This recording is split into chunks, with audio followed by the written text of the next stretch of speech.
नहीं मालूम, श्री राम और लक्ष्मण सगे भाई नहीं थे। श्री राम माता कौशल्या और लक्ष्मण माता सुमित्रा की कोख से जन्मे थे। दोनों की सिर्फ पिता एक थे, लेकिन माँ अलग थी। मुझे ज्यादा ज्ञान देने की जरूरत नहीं है। ये सतयुग और त्रेता युग नहीं है, समझे? आया बड़ा भाई का चमचा। इतना कहकर वैशाली वहां से चली जाती है, जिसके कुछ टाइम बाद शिखर वहां आता है और आदित्य उसे सारी बात बताता है। मुझे माफ कर दो शौर्य, तुम्हारी माँ के जाने के बाद मुझे दूसरी शादी का फैसला करना ही नहीं चाहिए था। अगर मैं दूसरी शादी नहीं करता तो शायद आज तुम्हारी ये हालत ना होती। नहीं पापा, अगर आप शादी नहीं करते तो मुझे आदित्य जैसा छोटा भाई कभी नहीं मिलता। थैंक यू मुझे इतना अच्छा भाई देने के लिए। तुम दोनों हमेशा ऐसे ही साथ रहना, फिर कोई भी तुम दोनों का कुछ नहीं बिगाड़ पाएगा। चलो मैं तुम दोनों को आइसक्रीम खिला कर लाता हूँ, बहुत भूख लग रही है ना। शिखर शौर्य और आदित्य को आइसक्रीम दिलाने लेकर जाता है। वो दोनों को पार्क में खड़ा करके आइसक्रीम लेने जा ही रहा होता है, तभी तेज रफ्तार से आती हुई एक गाड़ी उसे कुचल देती है और उसी पल शेखर की मौत हो जाती है, जिसके बाद शौर्य की जिंदगी नर्क से भी बदतर हो जाती है। सुन रे चिरकुट, इस घर के किसी भी सामान को मेरी मर्जी के बगैर हाथ मत लगाना। इन सब पर अब तेरा कोई हक नहीं है, समझा? ठीक है माँ, मैं आपकी इजाजत के बगैर किसी चीज को हाथ नहीं लगाऊंगा। चल जाकर अब पूरे घर की सफाई कर। महज 7 साल का शौर्य वैशाली के कहने पर अपने नन्हे नन्हे हाथों से पूरे घर की सफाई करने लगता है। ऐसे ही दिन बीतने लगते हैं, लेकिन मासी से माँ बनी वैशाली को उस मासूम से बच्चे पर जरा भी तरस नहीं आता। क्यों शौर्य, ये घर में इतनी गंदगी कैसे हो रही है? ढंग से सफाई नहीं की है क्या तूने? माँ मैंने तो अच्छे से सफाई की थी, लेकिन आदित्य बार बार इधर उधर चलकर गंदा कर देता है। अच्छा, खुद से एक काम ढंग से नहीं होता और अपनी गलतियों का जिम्मेदार मेरे बेटे को ठहराता है।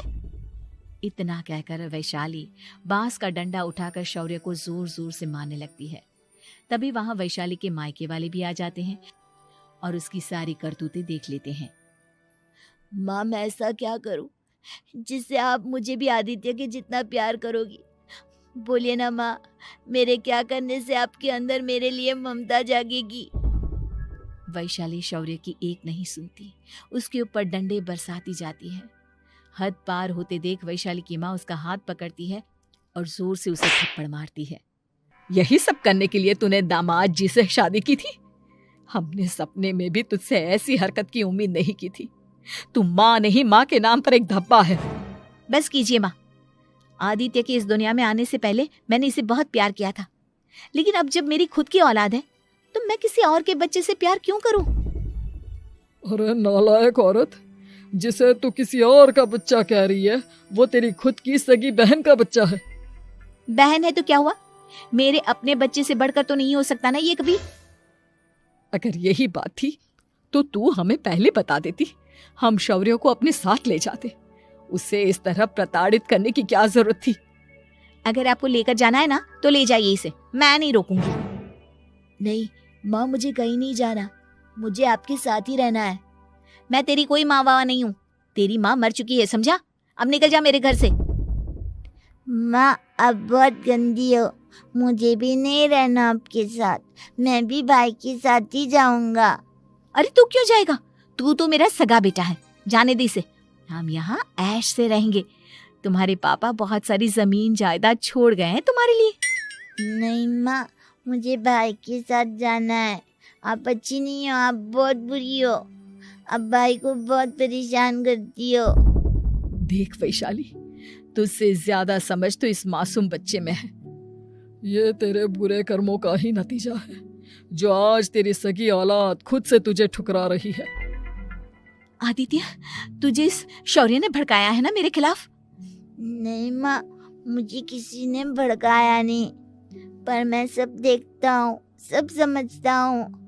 भाई बहुत अच्छा है, वो आपकी जैसा नहीं है। चलिए नानी। इतना कहकर वैशाली के मायके वाले आदित्य और शौर्य को अपने साथ ले जाते हैं और इस तरह वैशाली बड़े से घर में अकेली पड़ जाती है।